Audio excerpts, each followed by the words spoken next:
Hi, I am Dr. Stephen Lazer. I've been here at ASU since 2018, teaching a variety of upper and lower division history courses.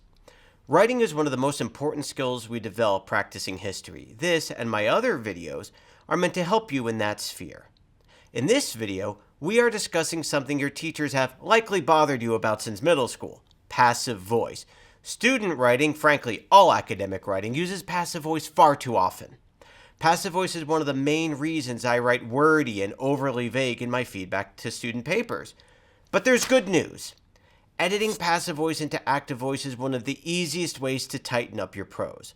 This video covers the difference between passive and active voice grammatical constructions, why active voice is usually the better choice, and finally how to change passive voice phrases into active voice. In active voice, the subject of the sentence performs the verb action on the object, or simply, the subject acts on the object. Active voice phrases are wonderful because they require fewer words to express a thought. They are clearer and more direct than passive voice phrases. Active voice thus drives your writing forward at a good pace. It keeps your reader engaged and interested. Let's look at some simple examples of active voice. The man bit the dog. The subject, the man, acted, bit the object, the dog. Billy washed the dishes. The subject, Billy, acted, washed on the object, the dishes. In passive voice, the object of the sentence is acted upon by the subject. You can tell just from the definition that passive voice tends towards awkward and wordy phrasing. Readers get bogged down and lose interest as they have trouble following from one backwards written sentence to the next. Here are the same sentences from before, but now in passive voice. The dog was bitten by the man, so the object, the dog, had the action, biting, done by the subject, the man. The dishes were washed by Billy. The object, the dishes, had the action, washing, done to them by the subject, Billy. These passive voice phrases have the same information, yet they take longer to read and are substantially weaker than their active voice counterparts. Further, passive voice constructions allow for the author to leave out important information, specifically the subject. Omitting the subject makes your writing unclear and difficult to follow, because readers must guess who or what you're referring to. Leaving out the subject results in a dangling modifier. Writing our sentences without the subject gives us the following: the dog was bitten. The dishes were washed. The issue here is failure to include the subject. Student writing that repeatedly leaves out the subject suggests a lack of effort to instructors. As the author, it is your job to give the reader the necessary content. You might not remember who washed the dishes when writing your paper. They were just washed, so that's what you wrote. The dishes were washed. But that's not an excuse as long as that information is available to you. Go back to your notes and figure out the subject. This practice means doing the work to identify the specific actor, not simply switching from the dishes were washed to the equally vague but active voice, someone washed the dishes. Billy washed the dishes. Because the dangling modifier is a hallmark of passive voice, writing in active voice helps you to be specific. There are exceptions. You might choose deliberately to use passive voice when you actually do not know and cannot find the subject's identity. You came home from work and saw that the dishes were washed. You don't know who washed them, so the sentence has no obvious subject.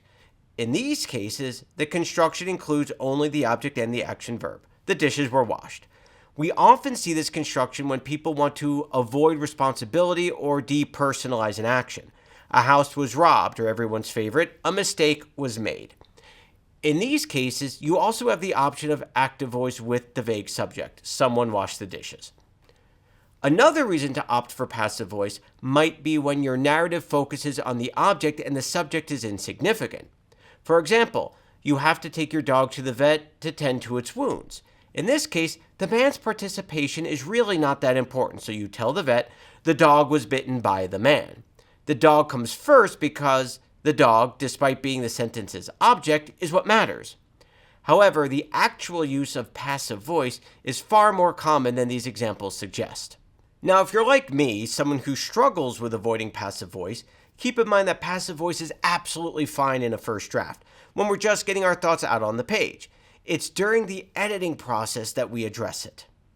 There are a few basic tricks to identifying and changing passive voice. Microsoft Word and other grammar checks often fail to catch passive voice, so they are actually of little help. You will have to do this yourself, but I actually think that's a good thing, as practice catching your own mistakes means future drafts will be clearer. The first trick: all passive voice phrases use to be verbs: am, is, was, were, are, been. On the one hand, you have to be careful because to be verbs do not automatically make something passive voice. Jennifer is happy is not passive voice despite having a to be verb. On the other hand, it is good practice to limit to be constructions even when they're not passive voice. You should opt for stronger verbs when you can. Jennifer feels happy. The second trick is my favorite method of identifying passive voice. Many passive voice phrases include the words by the after the verb and before the subject.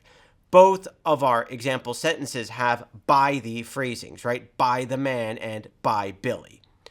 Both of these tricks offer easy fixes. Simply take the subject, the man or Billy, and move it to the front of the sentence, then the verb, and then the object. You can get rid of those pesky extra words. You don't need them anymore. One more trick. Look for those phrases with dangling modifiers that don't even have a subject. We already covered how to fix this one. Go back to your research, find the actor, and put that into the sentence. History papers often deal with a number of distinct actors, so knowing who did what is important for both you as the author and your reader. Details matter. Be specific. After fixing your sentences, you can double check whether active or passive voice was the right call, because there are those few moments when passive voice can be preferred.